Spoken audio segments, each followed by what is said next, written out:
भोजपुरिया बोले वाले फलमा में बोला थी काबा, ती काबा झारखंडी क्षेत्रीय भाषा लगा। सत्ता में रहेंगे तो सत्ता में जाकर बेचेंगे, और जब विपक्ष में रहेंगे तो आंदोलन को बेचेंगे। इन लोगों ने सिर्फ बेचना समझा जमीन और खनिज हमारा है, यहाँ हमारा राज चलेगा। अबुआ दिसोन अबुआ राज दूर भगाओ विदेशी बात। ये लड़ा मुखिया समिति से लेकर विधायक सांसद तक हमने बना के रख ली। ये अमेरिका से सबसे 19 अरब लगभग 19 अरब कोयला यहाँ से दूसरे राज्य में जाता है, और यहाँ लोग अगर साइकिल से ले जाते हैं तो उसको चोर करके उस पर एफआईआर होता है, उसको पीटा जाता है। सब ज्यादातर यहाँ सुनने सब काबा बोले वाले लोग, काबा ये काबा वाले झारखंड के लागत हैं। ये जो भोजपुरिया बोले वाले फलमा में बोला थी काबा, ती काबा झारखंडी क्षेत्रीय भाषा लगा। यह सोचने का विषय है कि आज हम इनके अधिकारी अगर झारखंडी अधिकारी ना रहता है, झारखंड के भाषा समझे वाला ना रहता है, तो हमनी के दुख दर्द समझते हैं।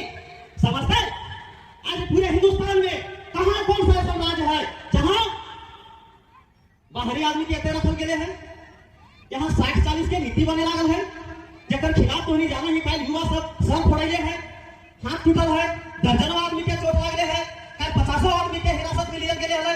तो आज युवा सब जे ये बलिदान दिए का काम करे लागले है, ऐसा कहां हुआ है?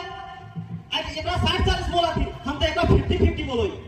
ये ईडब्ल्यूएस है, अनुसूचित एरिया है झारखंड में, उस अनुसूचित एरिया में ईडब्ल्यूएस अनिवार्य करने के लिए है, जबकि ईडब्ल्यूएस में 1-2% भी आदमी ना है। और हमें बढ़िया से जाना है कि आर्थिक आधार पर इनकम सर्टिफिकेट बना के कैसन आदमी आवा थे। तो ये 60-40 ना है, ये सीधे 50-50 है। आज बहुत ऐसा जिला है जहाँ की एकदम आरक्षण के रोस्टर में 0 क्राइटेरिया के ओबीसी के, वहाँ ईडब्ल्यूएस वाले होती, वहाँ 40% दूसरे राज्य के आदमी को मिलता है, तो वहाँ ओबीसी का आदमी ना है। जब वहाँ ओबीसी के आदमी के वहाँ 0 क्राइटेरिया के रहे, तो ये जो इतना खराब नीति है, जगह खिलाफ युवा समाज रोड में ओकर से बात करके यहाँ के सुलझाने के बजाय ये बाहरी आदमी के तलुआ चाचा लगा है। इसीलिए तो हमने क्या कहे को कि इतना सा विवाह से ना हो तो अब हर घर से उन गुलाम के लिए निकले हो, तो यह जयरामदा कहे आने लगे हैं।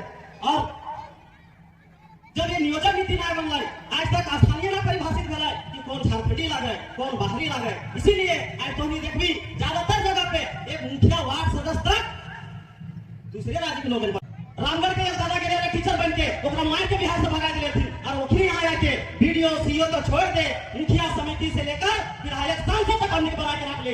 ये अमेरिका जो सबसे बड़ा कमजोरी हो, एक ठीक करे जरूरत हो, चाहे किसी दल के हो, जो भी गैर खतियानी हो, वो किसी कीमत में वोट ना दिया तो चाहे वो अपन जैसे के कहने लगा, लेकिन झारखंड में खतियानी होना चाहिए। आज झारखंड में इतना संपत्ति है, इतना आंदोलन करते कि संपत्ति में हमने का अधिकार मिलता है, लेकिन हमने का आदमी अगर कोई गलती से मोटरसाइकिल से कोयला बेचा तो चोर कहल जाए। आप जैसे सिर्फ ट्रक में से बेच दो वैसे, आपको पूरा रेत में बेच दो वैसे, तो चोर ना लगे। कहे कि वो थाना बनना से लेकर सीएम के कुर्सियां तक चढ़ावा पीछे से, तो चोर ना लगे। ओकरा दरोगा साहब बैठा है के बढ़िया से खातिरदारी करा, ओकर से हाथ मिलावा है। आज यही कारण है कि पूरे झारखंड में प्रतिदिन 19 अरब लगभग 19 अरब कोयला यहाँ से दूसरे राज्य में जाता है, और यहाँ लोग अगर साइकिल से ले जाते हैं तो उसको चोर करके उस पर एफआईआर होता है, उसको पीटा जाता है। ये संसाधन क्या कर रहे? जब संविधान आगे पढ़ रहे तो संविधान में कहीं ना कहीं लिखा कि ये संपत्ति सरकार के है। क्या लिखा है? संविधान के 39B राज्य के नीति निर्देशक तत्व, वहां लिखा है कि भौतिक संसाधनों का स्वामित्व और नियंत्रण, मतलब उसका मालिकाना अधिकार समुदाय के अधीन है, समुदाय के पास है, मतलब आप गांव वाले लोगों के पास है।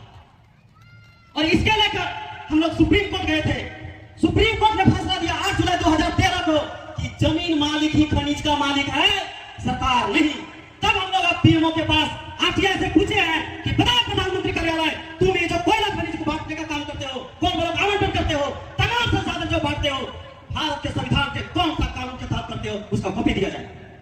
ये हमने सीओ से पूछा, सीओ ने बोला मेरे पास कोई जवाब नहीं। फिर हमने डीसी को लगाया था, हजारीबाग डीसी को, उन्होंने भी नहीं बताया। हम लोग सीएमओ को भी लगाया था, सीएमओ ने भी नहीं जवाब दिया। अब हम लोग प्रधानमंत्री कार्यालय में लगाए हैं, उसका इंतजार कर रहे हैं, देखते हैं वो क्या जवाब देता है। तो ये कहना चाहते हैं कि संविधान के खिलाफ जाकर आपके संपत्ति को सरकार बेचने का काम कर रहा है, इसके खिलाफ नहीं खड़ा होंगे तो आज वो सरकार तो बेच ही रहा है, बचा खुचा आपके बाहरी लोग खाना बनना से मिलकर बेच रहे हैं। आज तो आप लोग ये बात सोचते हैं ना कि कोयला अगर यहाँ से कोई ले जाता है तो ये प्रशासन वाले लोग केस करते हैं ना केस। इन लोग को जब अगर चढ़ावा बढ़ाना होगा तो कह देंगे काम बंद करो, ये तो इधर मान लो। लेकिन हम लोग 3 बार कोयला सत्याग्रह किए हैं, 3 बार। पहली बार 2012 में हम लोग गोंदलपुरा से कोयला निकाल कर वीडियो कार्यालय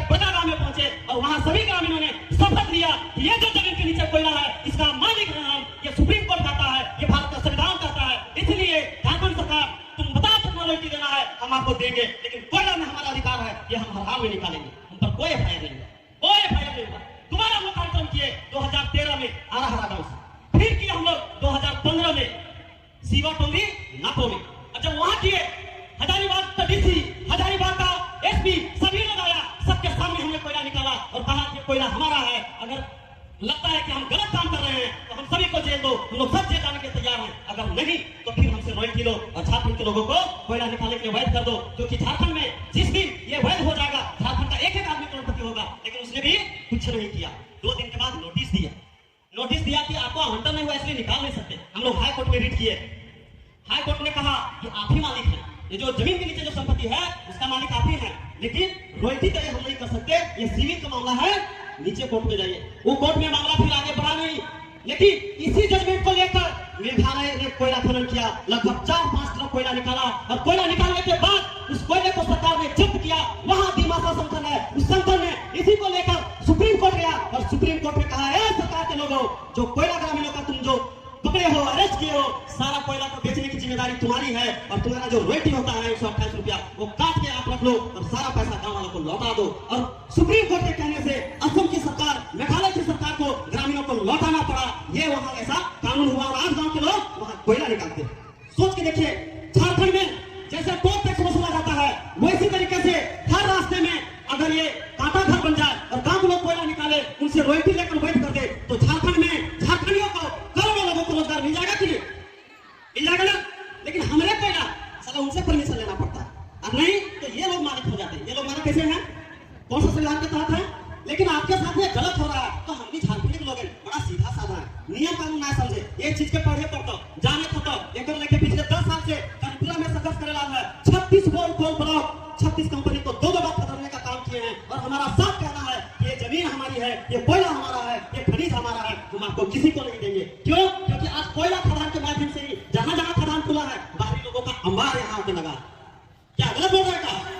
जहां जहां भी खदान खुला है वही बाहरी लोग विधायक संसद बने हैं, वही आकर बाहरी लोग बैठे हैं। तो ये संपत्ति आप नहीं देना है। हमारे पूर्वजों ने लड़ाई लड़ा था पूरे हिंदुस्तान में, जब अंग्रेजों का राज शुरू हुआ तो सब जगह जमींदार लोग अंग्रेजों के सामने घुटने टेक दिया, सभी लोगों ने उनकी गुलामी स्वीकार कर लिया। लेकिन उत्तरी छोटा नागपुर के पठार यहाँ सीधे विद्रोह पर विद्रोह, चुहार विद्रोह, संथाल विद्रोह, उलगुलान, तरह तरह का विद्रोह हुआ। और इस विद्रोह को देखते हुए अंग्रेजों को भी सोचना पड़ा, कहीं पूरे हिंदुस्तान के लोग गुलामी स्वीकार कर लिए, लेकिन ये छोटा नागपुर का पठार यहाँ के लोग सीधे तीर धनुष लेकर बगावत कर पाते। और लंबा लंबा संघर्ष करने के बाद उन्होंने शहादत देना पसंद किया, लेकिन वो समझौते की नहीं लड़ाई लड़ा, है ना? वो लोग भी नौकरी मौजा की लड़ाई लड़ सकते थे, अंग्रेजों के तलवे चाट सकते थे, क्या अंग्रेज उसको दलाली नहीं दे सकता था?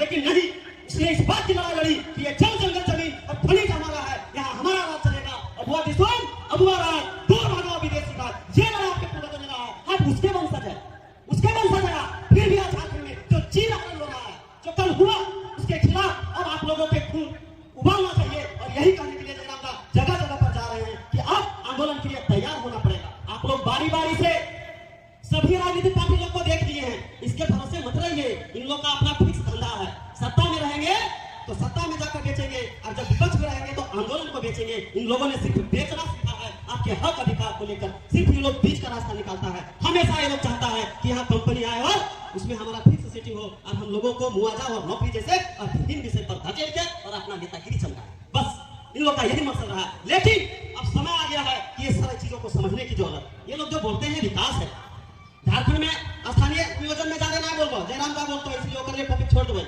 हम स्थापना और उद्योग नीति में ही बात करबो, है ना?